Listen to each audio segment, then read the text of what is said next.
राजनिवास लेह में प्रसार भारती ने वज़ीर आज़म के मन की बात प्रोग्राम के 100वें एपिसोड की लाइव स्क्रीनिंग का एहतमाम किया था। LG Ladakh doctor BD Mishra इस मौके पर मेहमान खुसूसी थे। कई आला अफसरान और मुअज़्ज़िज़ीन भी इस मौके पर मौजूद थे। एलजी लद्दाख बीडी मिश्रा ने अपनी तकरीर में कहा कि जब से वज़ीर आज़म ने इक़्तिदार संभाला है तब से जल जीवन, हर घर बिजली जैसे मुख्तलिफ इक़दामात ने निचली सतह पर लोगों को फ़ायदा पहुँचाना शुरू कर दिया है। इस वक्त मैं राजनिवास में मौजूद हूं। तो आज जैसे कि हर जगह की तरह यहाँ लद्दाख में भी राजनिवास में भी जो पीएम के 100 मन की बात के एपिसोड का लाइव स्क्रीनिंग हुआ, तो यहाँ पर लद्दाख के LG doctor BD Mishra chief guest थे। अब हम विकास के पथ पर चल चुके हैं। अब हमारे भारत को कोई रोक नहीं सकता है विकसित देश होने में। यह मैसेज दिया है और इसका श्रेय माननीय नरेंद्र मोदी जी को जाता है। मित्रों, ये कोई भी चीज हमारे नरेंद्र मोदी जी करते हैं, यही कहते हैं कि मैं ऋणी हूं भारत के 140 करोड़ लोगों का। कहते हैं कि मैं धन्यवाद करता हूं भारत के 140 करोड़ लोगों का। कहते हैं कि हमारा स्ट्रेंथ, हमारी ताकत भारत के 140 करोड़ लोग हैं। तो ये लीडरशिप की सबसे बड़ी ये ऐसी टेस्ट है कि वो हर जनता तक पहुंचते हैं, हर लोगों तक पहुंचते हैं और हर चीज का वो ध्यान रखते हैं और इसीलिए हमारा देश आगे बढ़ रहा है।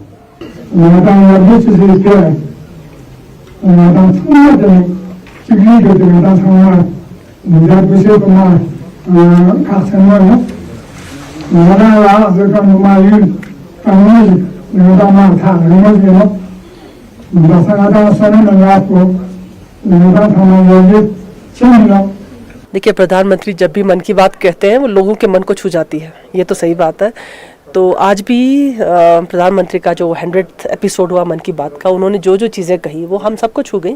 और आपने देखा होगा कि हमारे 200 से ज़्यादा ऑडियंस आए थे, जिनमें से 60% वो लोग थे जो आम लोग हैं, हमारे किसान हैं, हमारे स्पोर्ट्स पर्सन्स थे, हमारे कल्चर बैकग्राउंड से लोग थे। उन सब ने प्रधानमंत्री की बात सुनी और उनका रिस्पॉन्स बहुत अच्छा रहा।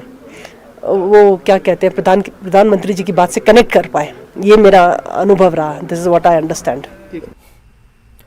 द्रास में सर्दी की लहर और बर्फबारी के बावजूद सैकड़ों लोगों ने मन की बात प्रोग्राम को सुना। दुनिया के दूसरे सर्द तरीन इलाके में वज़ीर आज़म नरेंद्र मोदी के 100वें रेडियो प्रोग्राम को सुना गया।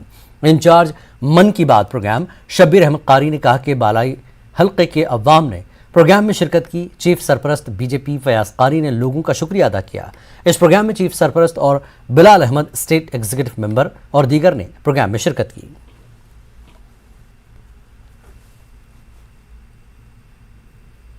BJP organisation general secretary Ashok Kaul ने कहा कि पुंछ और राजौरी जैसे दहशतगर्दाना हमले सिर्फ और सिर्फ पाकिस्तान की कारस्तानी है और दहशतगर्द पाकिस्तान के इशारों पर ही इस तरह के हमलों को अंजाम देते हैं। उन्होंने कहा कि पाकिस्तान जम्मू कश्मीर में क़याम अमन और तरक्की के कामों में हमेशा रुकावटें खड़ी करता आया है। राजौरी के मामले के और पुंछ का वो जो एपिसोड हुआ, उसके जो अभी सरकार की ओर से या एडमिनिस्ट्रेशन की ओर से या इंटेलिजेंस की ओर से जो आ रहा है कि ये सब पाक स्पॉन्सर्ड टेररिज्म है और वो इसको अंजाम दे रहे हैं, ये बड़ा शर्मनाक है कि भाई इस प्रकार की मौतें हो रही हैं। राजौरी में डांगरी में हुई है, राजौरी अल्फ़ा गेट में हुई है और अभी पुंछ में हमारे 5 जवान शहीद हुए हैं। इसको हम कंडेम करते हैं और ये स्पॉन्सर्ड बाय हमारे नेबर के उससे हैं। तो हम यही चाहते हैं कि उनको भी अक्ल दे खुदा, और ये जो इस प्रकार के यहाँ हमारी पीस को, हमारी यहाँ की डेवलपमेंट को जो वो रोड़ा डाल रहे हैं वो ऐसा न करें, यही हमारी एक अपील है। बीजेपी की organisation general secretary Ashok Kaul का कहना है कि पार्लिमानी इंतखाबात अपने वक्त पर होंगे। पंचायत और बल्दी इंतखाबात के साथ साथ असेंबली इंतखाबात का ऐलान इलेक्शन कमीशन कभी भी कर सकता है। कौल ने वज़ीर आज़म नरेंद्र मोदी के जम्मू कश्मीर के फलाही कामों का तस्करा करते हुए कहा कि इन कामों की वजह से ही बीजेपी जम्मू कश्मीर में अपनी कामयाबी के झंडे लगाएगी। इलेक्शन पार्लियामेंट का चुनाव तो अपने समय पर होगा। अगले साल इस समय हम पार्लियामेंट के चुनाव या तो ख़त्म हो गए होंगे या चुनाव की हम वोटिंग इस समय कर रहे होंगे, क्योंकि पिछली बार 30 मई को मोदी जी ने शपथ ली थी, ओथ ली थी, इसलिए पहले चुनाव उसके हो जाएंगे। मतलब एक साल के सरकार ने नहीं मैं बताता हूँ ना, सरकार ने पंचायत चुनाव और लोकल बॉडी चुनाव को भी करने की बात कही है, और बहुत मुझे लगता है कि असेंबली के भी चुनाव होंगे। आपने देखा होगा अभी इलेक्शन कमीशन ऑफ इंडिया ने यहाँ AEROs को भी नियुक्त किया है।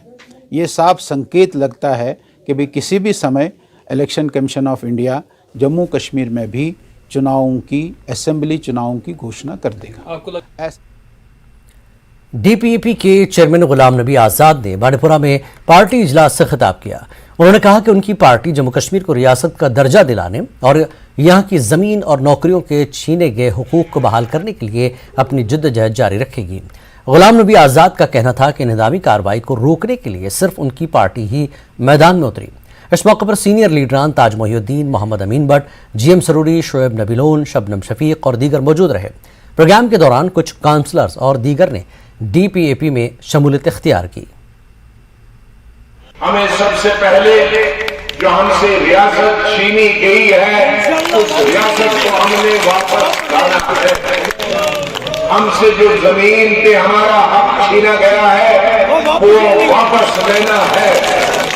हमसे जो नौकरी का, जम्मू कश्मीर के लोगों का सिर्फ जम्मू कश्मीर की नौकरी पर हक था, वो हमसे छीना गया है, उसको हमने वापस लाना है। ये हमारे बुनियादी उसूल हैं, इसके लिए हमने लड़ाई लड़नी है, जद्दोजहद करनी है।